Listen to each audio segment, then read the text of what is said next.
Hola Javier, good, thank you. Yeah, would you like to introduce yourself in your language, please? Yes, of course. Buenos días, mi nombre es Mariana y soy de la Ciudad de México. Tengo 27 años y estoy estudiando en UQ. So that means, hello, my name is Mariana, I'm from Mexico. I'm 27 years old and I'm studying at UQ. Wow. Okay. Gracias, Mariana. We'll have you to say about popular phrases that you constantly use in your country. Like, normally, if you're in Mexico, what phrase do you usually say in greeting tourists? Greeting tourists, we just say buenos días, buenas tardes, which is just like good day or good afternoon. The normal greeting. Hola, it's very common. Everybody says hola just to say hello, greeting. We say adios when it's goodbye, and normally we always, my country is very religious, and sometimes we will refer to God, like be with God, or may God be with you, which is like adiosito, or Dios te bendiga, like have a Which blessing means, of God. Okay. So sometimes to greet or to say goodbye, we refer to that. Okay, thank you, that's interesting.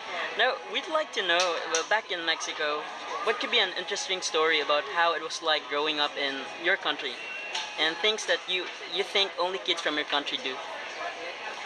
Well, I think that only kids from my country are very used to having piñatas, which is like every birthday party of a child. We use these piñatas, and we put originally the tradition is that inside those piñatas, which are like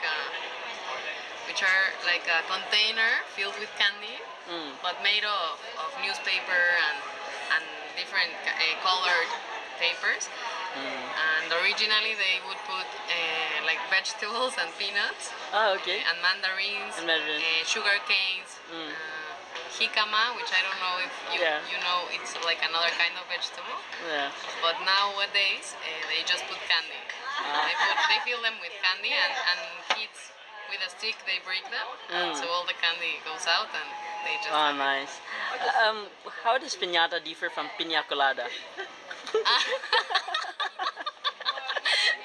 Piñata are the structures with candy. Okay. And piña colada is like a drink that is like based on pineapple and coconut. Okay, so yes. it does have alcohol content on it? Alcohol. It can, yes. Okay. Normally it does have rum, but you can take it without. I see. Because I'm really familiar with piña colada, but I don't know if it's any different with piñata. Yeah, that's very different. They're different. Gracias for that. Now let's go to the main tourist attractions of your country. And what are the famous landmarks of your country? Well, I would say like the most famous places are like the ruins, pyramids that are like called Chichen Itza, which is very famous. Teotihuacan. They are archaeological sites that are left and are very interesting to see. So there are a lot of them in my country. So there's some in the middle of the jungle with monkeys, and it's very nice. Others are in Mexico City. Others are just spread out of the different cultures that once were in my country. And I think another tourist attraction is also the beaches, because we have like a really long coastline, and there we have access to the Mesoamerican Reef in the Okay. Caribbean. So it is a lot of tourists go to Mexico just for the beaches, the diving, the snorkeling, and we also have like a lot of marine fauna, as well as terrestrial. But like the marine, we have the whale sharks. Sharks go to our coast every year, and whales, and it's really nice. Yeah. It's also really rich in coastal resources. You know. Very, yes. Management, right? I understand you're taking up biology. Marine biology? Yes, I am a marine biologist. Okay. But I am studying now environmental management. Environmental management. Wow. Wow. So, what other countries that have influenced your culture, your customs and tradition? Well, to start with Spain, because it conquered us, and of course they brought their religion and they tried to like impose it in all the country, and now it's our religion. So everyone, well, the majority of people in Mexico are Catholic. Is it safe to say around 80% of Mexicans are Catholic, or maybe 100%? It's safe to say 80. 100 no, because there's also other religions like Jewish religion, and probably others in a minority. But yeah, like more than 85%, I would say. So and well, another country that has influence is the United States, of course, because we are in the borderline. We share the borderline, so we have a lot of influence because of trading agreements and the market. Exactly, Mexico. And traditional clothing, it's very interesting. How does it look like? Can you describe it to us? And what's the story behind them? Well, actually, traditional clothing is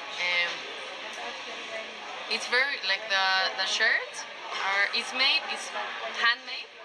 So there's many states in the country where there's a lot of people like artisans that hand make all so and it's all very colorful.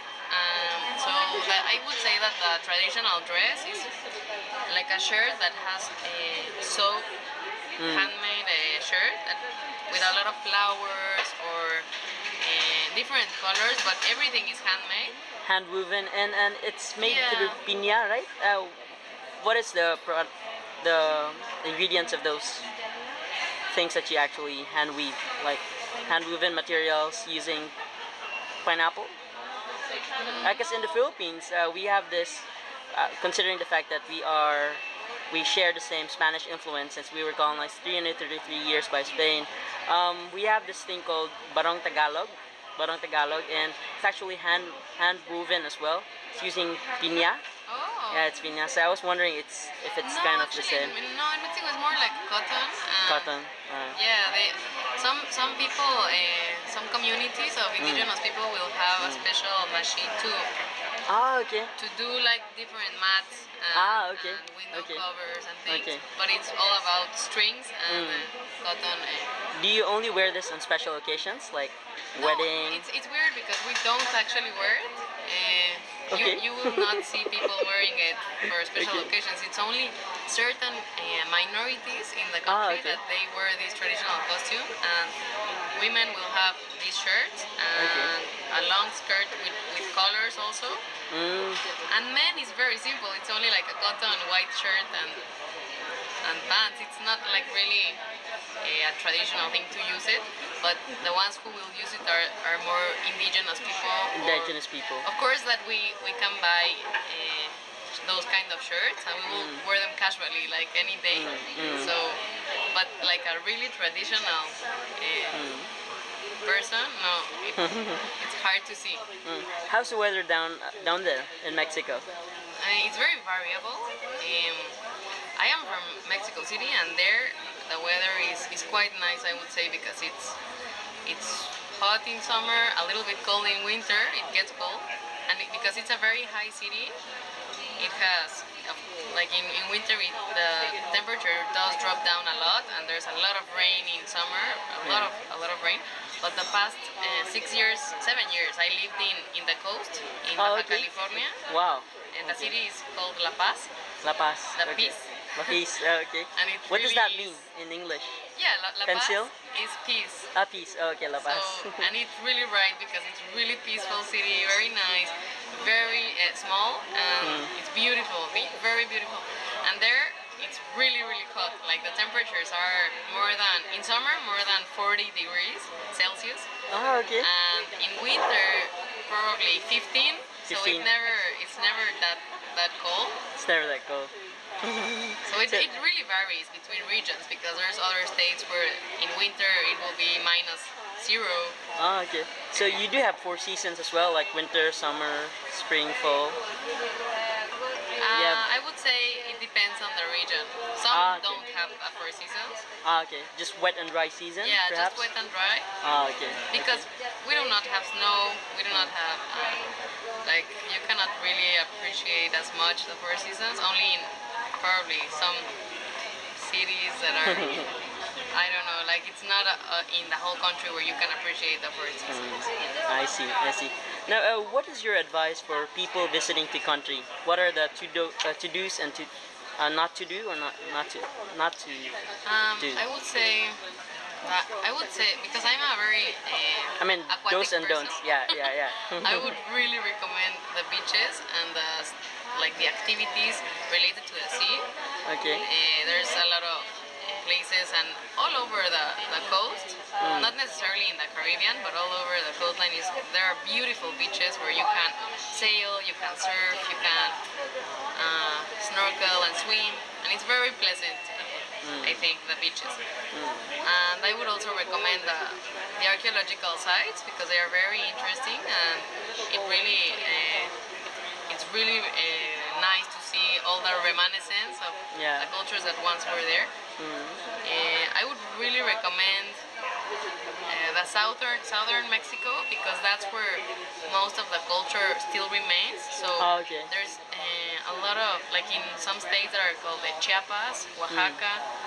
They are very, like Oaxaca, the city of Oaxaca was named after the UNESCO, like one of the important places. So they have really important things to see. And in Chiapas there's like different indigenous groups. A lot of them, and each group speaks a different dialect, wears a different costume, has a different religion. So that's very interesting. Like, and they are only probably 5 miles apart from. Mariana, how do you guys feel? Yeah, Broncos, yeah. What do you think of the game? It's interesting. I had never seen it before. I don't understand it. Okay. Not yet. She's explaining. Yeah. Would you like to say hi, Kyoko? Second time Boris. here, great.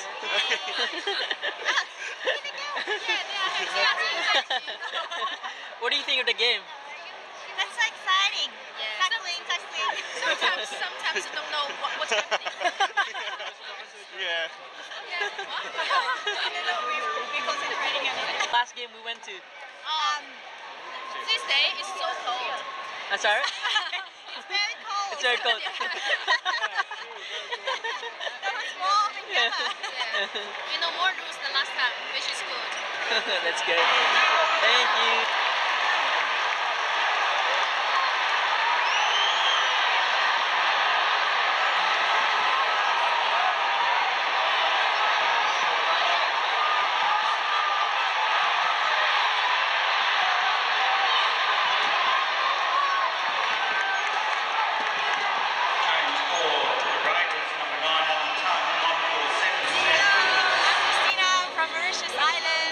Today we're at the Broncos game, and it's the end of the full half, and it's a tie game, which is exciting.